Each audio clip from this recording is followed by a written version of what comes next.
What happens when trust is shattered and betrayal cuts deep? What if love, in its darkest form, becomes deadly? It's hard to imagine how an affair could end in murder, but that's exactly what happened to Erin Corwin, a young Marine wife who was brutally killed by her lover, Christopher Lee, in the summer of 2014. Erin's affair with her husband's best friend was meant to stay hidden, but it spiraled into something far more sinister, leaving a trail of heartbreak, deception and violence. The secret they thought they could keep forever turned deadly, and this is the tragic story of how everything went wrong. Erin Corwin seemed like a young woman who had it all. She was just 19, full of youthful optimism, and newly married to the love of her life, Jonathan Corwin, a dedicated US Marine. Erin was the kind of person who brought light to every room she entered. She grew up in Oak Ridge, Tennessee, in a close-knit family that adored her. Her marriage to Jonathan had been a fairy tale beginning, the high school romance that turned into a committed, lifelong partnership. At least, that's how it appeared from the outside. Erin was no stranger to sacrifice. Marrying a Marine meant moving far from her family and everything she had ever known. When Jonathan was stationed at 29 Palms, a remote desert Marine base in California, Erin followed him, ready to start their life together. But military life wasn't easy. The isolation of the base, far from friends and family, weighed on her. She missed home, and more than anything, she missed the support system she had relied on all her life. Jonathan's job required him to be away for long stretches, leaving Erin to manage the loneliness on her own. Erin and Jonathan's love story had started in high school, the kind of young romance everyone roots for. They were inseparable as teenagers, and when Jonathan enlisted in the Marines, Erin stood by his side. They were married in 2012 when Erin was just 18 years old. Their future seemed bright, full of dreams about starting a family and building a life together. But the realities of military life soon started to intrude. Jonathan's demanding schedule and the long hours apart were harder on their relationship than either of them had anticipated. Financial worries added another layer of stress. Like many young couples, they argued about money, about time, about the future. But what really shook the foundation of their marriage was the miscarriage Erin suffered not long after they were married. The miscarriage devastated Erin. It was a loss that neither she nor Jonathan knew how to process. For Erin, it was a deeply personal heartbreak. She had always imagined herself as a mother, and losing the baby felt like a crushing blow to her dreams. Jonathan, though equally heartbroken, didn't know how to help Erin through her grief. He tried to be supportive, but the emotional distance between them only grew wider. Instead of leaning on each other, they drifted apart. As Erin struggled with the loneliness and grief of her miscarriage, she became close with a neighbor, Christopher Lee. Chris was also a Marine, and he and his wife, Nicole, lived just a few doors down from the Corwins on the base. Like Jonathan and Erin, Chris and Nicole were a young couple navigating the challenges of military life. The two couples became fast friends, often spending time together during barbecues or movie nights at each other's apartments. But as time went on, Chris and Erin formed a connection that went beyond friendship. Chris was 6 years older than Erin, and from the outside, he seemed like a stable, dependable Marine. He had a wife, a young daughter, and a promising career. But Chris had a dark side that wasn't immediately visible. He was reckless and had a reputation for being impulsive. During his time in the Marines, Chris had been reprimanded for treating weapons like toys and engaging in dangerous behavior. He was also increasingly unhappy in his marriage to Nicole. Nicole had noticed changes in Chris after he returned from a deployment. He was more withdrawn, moodier, and refused to seek help for his emotional issues. As Jonathan spent more time away on duty, Erin and Chris began spending more time together. What started as innocent conversations, complaints about their marriages, shared frustrations with life on the base, soon developed into something far more dangerous. Erin was lonely, and Chris made her feel understood in a way Jonathan hadn't been able to. For Chris, Erin was an escape from the growing tensions in his marriage with Nicole. It's easy to see how things escalated. Chris and Erin would find excuses to be alone together. Their relationship crossed the line from friendship to something much more complicated, and soon They were involved in a full-blown affair. Both knew they were walking a dangerous path, but the thrill of the forbidden only drew them closer. They convinced themselves that no one would find out, that they could keep their secret hidden.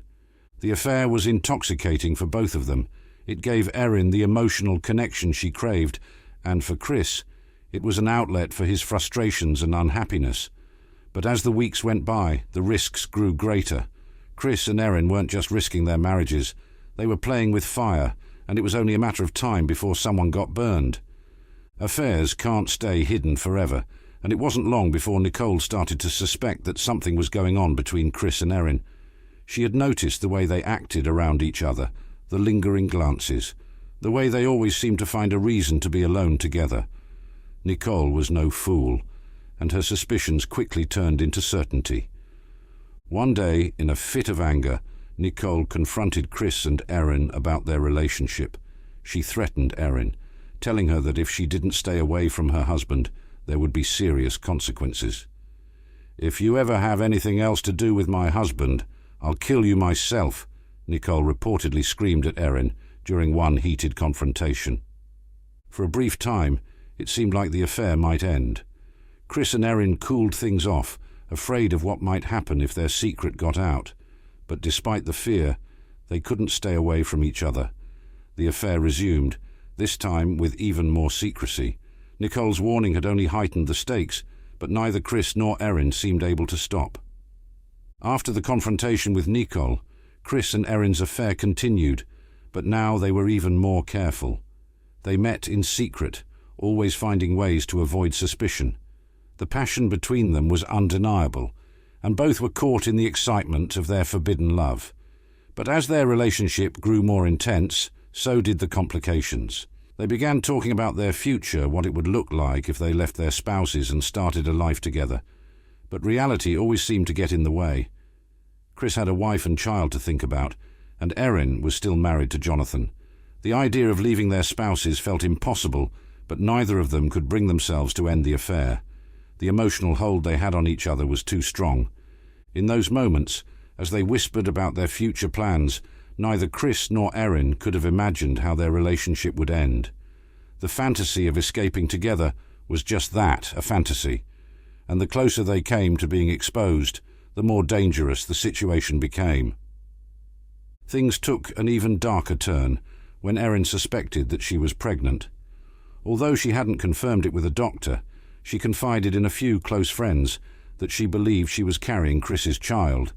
For Erin, the pregnancy was a mix of excitement and fear. She imagined what it would mean for her and Chris. Maybe this was the reason they needed to finally leave their spouses and be together. But for Chris, the news was terrifying. If Erin really was pregnant, the affair would be exposed in the worst possible way. His life, his marriage, his career, everything he had built would come crashing down. Chris's fear of exposure grew with each passing day, and he became more desperate to keep their secret from coming to light. Erin, for her part, seemed to believe that the pregnancy would bring them closer, but instead, it pushed Chris to the brink. He was trapped, with no way out, except through a terrible, irreversible act. At home, Chris's marriage to Nicole was falling apart. Nicole, still suspicious and angry, continued to confront Chris about his relationship with Erin. Their arguments grew more frequent, more heated, and Chris became increasingly withdrawn. His erratic behavior worried Nicole, who begged him to get help. She urged him to see a counselor, to talk to someone about what was going on in his mind, but Chris refused. The stress of the affair, combined with the tension at home, pushed Chris into a state of desperation. He couldn't see a way out. The walls were closing in, and the pressure was becoming unbearable.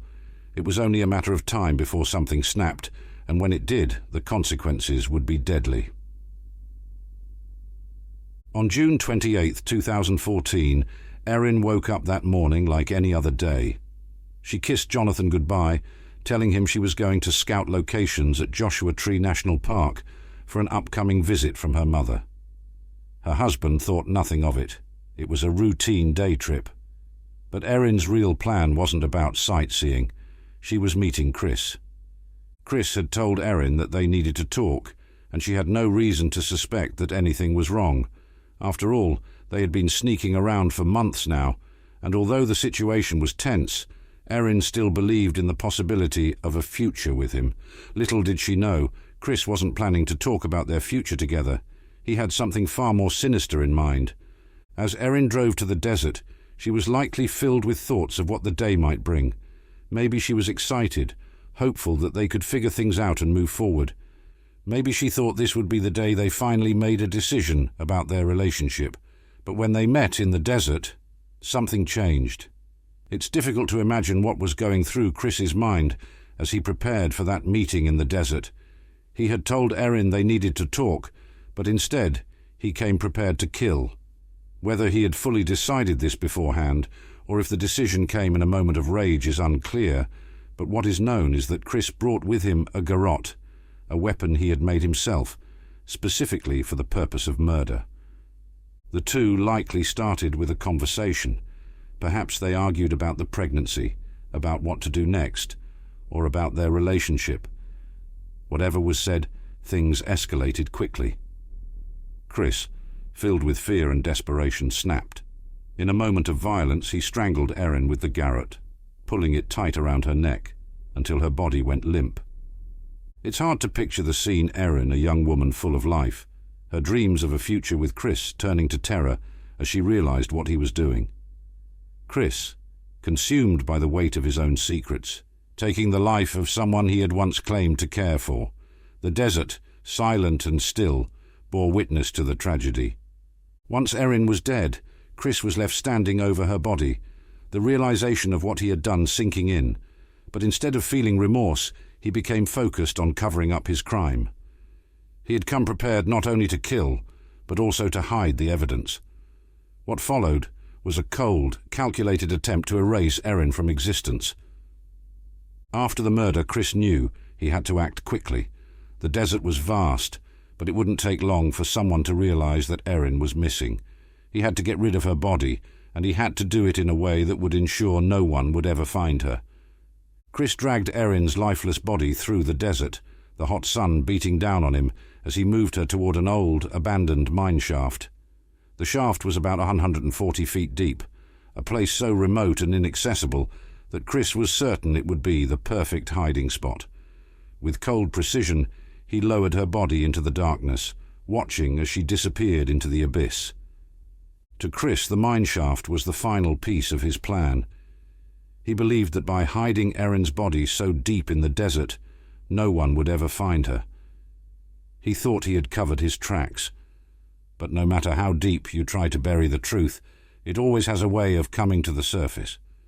Once her body was hidden, Chris returned home as if nothing had happened. He rejoined his family, pretending that it was just another normal day. But the guilt of what he had done, the fear of getting caught, must have been eating away at him. He thought he had escaped, but the investigation was just beginning. Jonathan Corwin became worried almost immediately when Erin didn't return home that evening. She had told him she would be back after her trip to the park, but as the hours passed and there was no sign of her, he knew something was wrong. Jonathan reported her missing, and the search for Erin began in earnest. At first, the search focused on the vast expanse of Joshua Tree National Park. Search parties were organized, helicopters were dispatched, and volunteers joined in the effort to find her.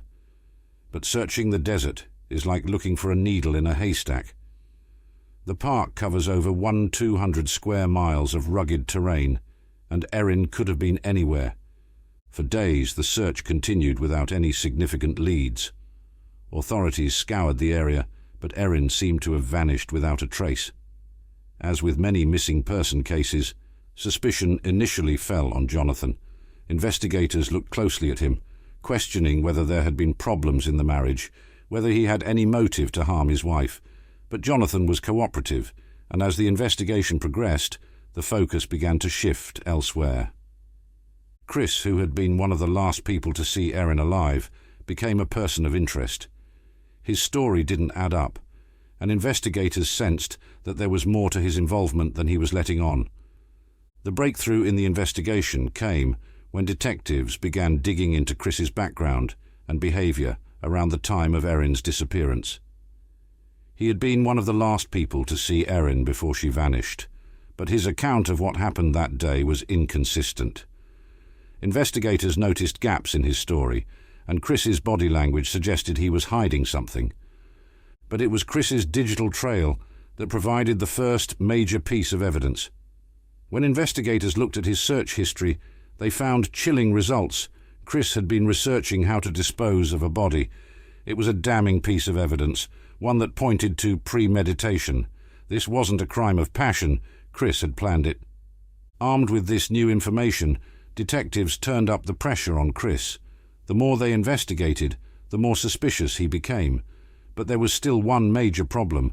Without Erin's body, proving that a murder had taken place would be difficult.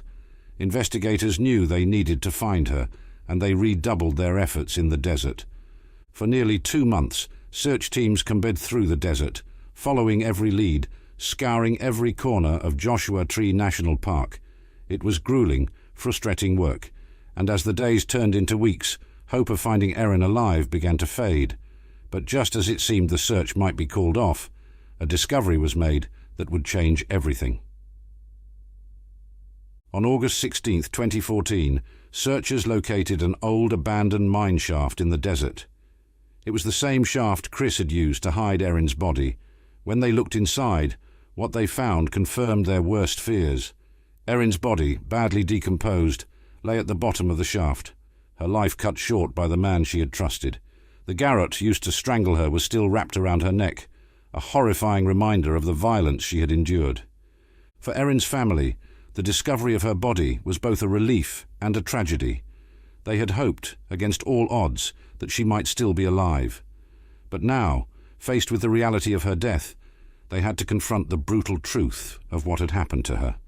The recovery of Erin's body also provided investigators with the final piece of evidence they needed to arrest Chris. The search was over, but the fight for justice had just begun. Chris Lee must have known that his time was running out. After Erin's body was discovered, authorities moved quickly to track him down. He had fled to Alaska with his wife and child, hoping to start a new life far away from the scene of the crime. But no matter how far he ran, Chris couldn't escape the consequences of his actions. On August 16, 2014, Chris was arrested in Anchorage, Alaska, and charged with Erin's murder. At first, he denied everything. He claimed that he had nothing to do with her death, that it was all a misunderstanding. But the evidence against him was overwhelming, and soon Chris would have no choice but to confess. As the investigation continued, more details about Chris's behavior in the days following Erin's murder came to light. He had told his wife that they needed to leave California, that they needed a fresh start. Nicole, unaware of the full extent of what had happened, went along with the plan, never suspecting that her husband was a murderer. When Chris was finally brought back to California to stand trial, the media frenzy surrounding the case grew even more intense. The public wanted answers, and they wanted justice for Erin. As the trial unfolded, Chris Lee's defense shocked everyone. His claim that Erin had molested his daughter felt like a desperate attempt to justify his actions and lessen the weight of his crime. There was no evidence to support these allegations, and they seemed more like an invention than a real motive. The prosecution argued that Chris had fabricated this story to cover up his premeditated murder of Erin. They pointed to his careful planning, the garrote he had brought with him, and his detailed efforts to hide the body. Chris's defense strategy failed to gain traction. The jury, along with Erin's family and the public, saw through his claims. His attempts to smear Erin's character only deepened the sense of tragedy and outrage surrounding the case. Erin, who had once been a bright and loving young woman, was now being painted as a villain by the man who had taken her life. It was clear that Chris was willing to say anything to save himself from the consequences of his actions. The trial itself was a dramatic and emotional event, drawing national attention due to the shocking nature of the crime. The prosecution laid out their case meticulously, painting Chris as a man who had planned Erin's murder from the start. They argued that the affair, the pregnancy, and the mounting pressure on Chris had driven him to kill. But this wasn't a crime of passion, they insisted. This was a calculated, cold-blooded act designed to erase the evidence of his wrongdoing. The defense, meanwhile, tried to portray Chris as a man pushed to his limits. They leaned heavily on the narrative that Erin had molested Chris's daughter, trying to frame the murder as an impulsive act of anger. But the prosecution quickly dismantled these claims, pointing out that there was no evidence to support them. Witnesses were called, including friends and family members of both Erin and Chris. Their testimonies provided a glimpse into the lives of the people affected by this tragedy. Erin's friends described her as a kind, gentle soul who had been trapped in a situation far beyond her control. Chris's wife, Nicole, spoke about the strain their marriage had been under and how she had never suspected that Chris was capable of such violence. The trial dragged on for weeks, but the outcome was never really in doubt. The evidence against Chris was overwhelming, and the jury quickly saw through his attempts to shift blame. When it finally came time for the jury to deliberate, it didn't take long for them to reach a verdict. The jury's verdict came as no surprise. After just 15 minutes of deliberation, they found Chris Lee guilty of first-degree murder with a special circumstance of lying in wait. This charge was crucial because it showed that Chris had planned Erin's murder ahead of time. He hadn't killed her in a moment of rage. He had lured her into the desert with the intent to end her life. For Erin's family, the verdict was a bittersweet moment. On one hand, they were relieved that Chris had been held accountable for his actions. But on the other hand, nothing could bring Erin back. The pain of losing her was still fresh, and the knowledge that she had died in such a violent, senseless way was something they would carry with them for the rest of their lives. As Chris stood in the courtroom, hearing the jury's decision, he remained emotionless. There was no sign of remorse, no indication that he truly understood the gravity of what he had done. For Erin's family, this lack of emotion only deepened their grief. They had lost someone they loved, and Chris didn't seem to care. Chris Lee's sentencing was the final chapter in this tragic story. The judge sentenced him to life in prison without the possibility of parole, ensuring that he would never be a free man again. As the sentence was handed down, Chris remained stoic, still maintaining that he hadn't planned to kill Erin. During the sentencing hearing, Erin's family was given the opportunity to speak. Her mother, Laura Hevelin, delivered a powerful and emotional victim impact statement. She spoke about the deep pain of losing her daughter and how Erin's death had torn their family apart. "We will never get over this," she said. "We will never be the same. Erin was taken from us far too soon, and there are no words to describe the hole that has been left in our hearts." The judge, in his closing remarks, expressed his sympathy for Erin's family and his disappointment in Chris's lack of remorse. He made it clear that Chris would spend the rest of his life behind bars and that no amount of time in prison could ever make up for the life that had been lost. The aftermath of Erin's murder was felt not only by her immediate family, but by everyone who knew her. Erin's friends, her extended family, and even people who had only briefly known her were devastated by her death. She had been a light in so many people's lives, and her sudden violent loss left a void that could never be filled. For her mother, Laura, the pain was unimaginable. Laura had always been close to her daughter, and the two had shared a bond that was unbreakable. Losing Erin in such a brutal way was more than just a loss. It was a trauma that Laura would carry with her forever. She often spoke about how she felt like a part of herself had died with Erin, and that the memories they would never make together were too painful to even think about. The Corwin family tried to move forward, but the shadow of Erin's death hung over them. Every holiday, every birthday, every moment of joy was tinged with the sadness of knowing that Erin was gone. The ripple effects of her murder spread far and wide, affecting not just her family, but the entire community. Erin Corwin's story became a national sensation, drawing the attention of media outlets across the country. News channels, true crime shows and podcasts all covered the case in detail, fascinated by the shocking details of the affair and the brutal murder. Erin's life, her relationship with Chris, and the events leading up to her death were dissected in the media as people tried to understand how something so tragic could have happened. Television programs like Dateline and 48 Hours dedicated entire episodes to the case, drawing millions of viewers. the public was captivated by the love triangle, the lies, and the ultimate betrayal that led to Erin's death. People couldn't help but wonder, how could someone like Chris, a Marine who had been trusted with the lives of others, commit such a heinous act? And what had driven Erin, a young woman with her whole life ahead of her, into the arms of her husband's best friend? Public reaction was swift and intense.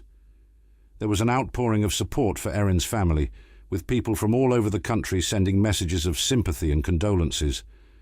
But there was also anger at Chris for what he had done, and at the system that had allowed someone like him to commit such a crime.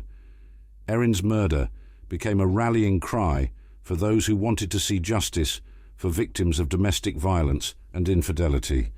In 2018, Chris Lee attempted to appeal his conviction, hoping to have his charge reduced from first-degree murder to second-degree murder.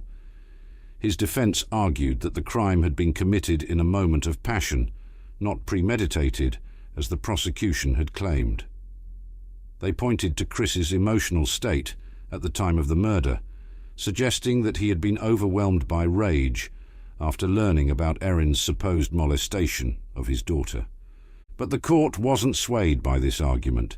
The evidence presented during the trial had been clear. Chris had planned Erin's murder.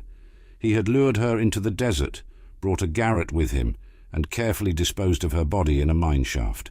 This wasn't a crime of passion. It was a calculated act designed to cover up his affair. The court denied Chris's appeal, reaffirming his life sentence without the possibility of parole. For Erin's family, the denial of the appeal brought a sense of relief. They had already been through so much, and the thought of Chris possibly receiving a reduced sentence was too painful to bear. The court's decision ensured that Chris would remain behind bars for the rest of his life. The legal charge of lying in wait was critical in determining Chris's fate. It essentially made clear that this murder wasn't spontaneous. The prosecution emphasized how Chris meticulously planned the meeting with Erin, carefully bringing a garrote, an item he specifically fashioned for killing. He chose a remote location, knowing no one would witness the crime, and then took the calculated step of disposing of Erin's body in a deep mine shaft, thinking it would never be discovered. This level of preparation and cold-hearted execution led to the special circumstance of lying in wait, which resulted in the more severe first-degree murder conviction. Without this charge, Chris could have potentially argued for a lesser sentence, such as second-degree murder, which accounts for crimes of passion.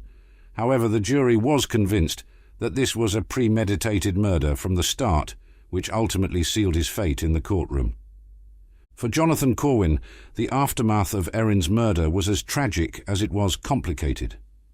Jonathan had not only lost his wife in the most brutal and public way possible, but he also had to come to terms with the fact that she had been unfaithful with one of his closest friends. It was a double betrayal, first, from the man he trusted, and second, from the woman he had vowed to spend his life with. The media attention surrounding Erin's affair and murder made it impossible for Jonathan to grieve privately.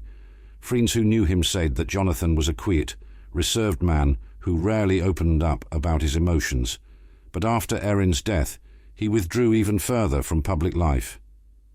Jonathan remained in the Marines after the trial, but sought to avoid any public attention. He never gave interviews, never spoke about the affair, and never appeared in the media after the sentencing.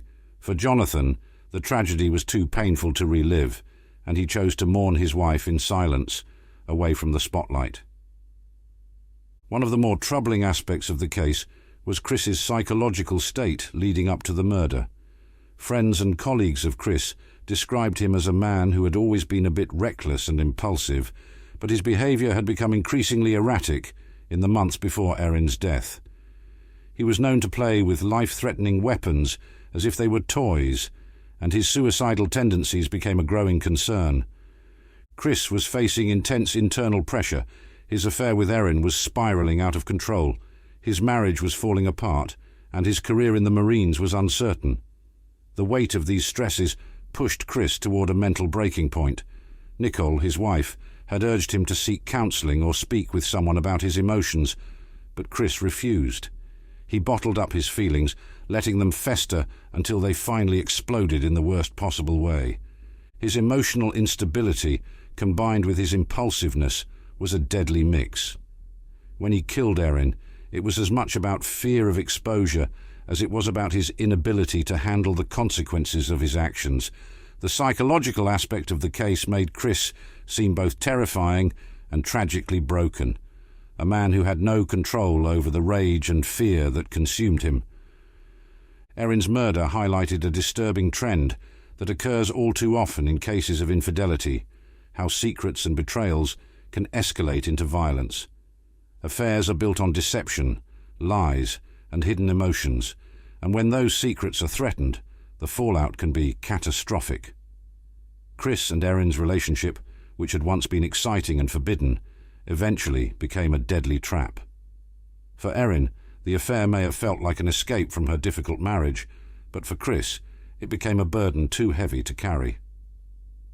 When Chris realized that Erin's pregnancy might expose their affair to the world, he saw no other way out. The fear of losing everything, his marriage, his career, his reputation, pushed him to murder. This case, like many others involving infidelity, demonstrates the dangerous intersection of love, jealousy, and fear. It's a sobering reminder that when trust is broken and lies are piled on top of each other, the outcome can be devastating.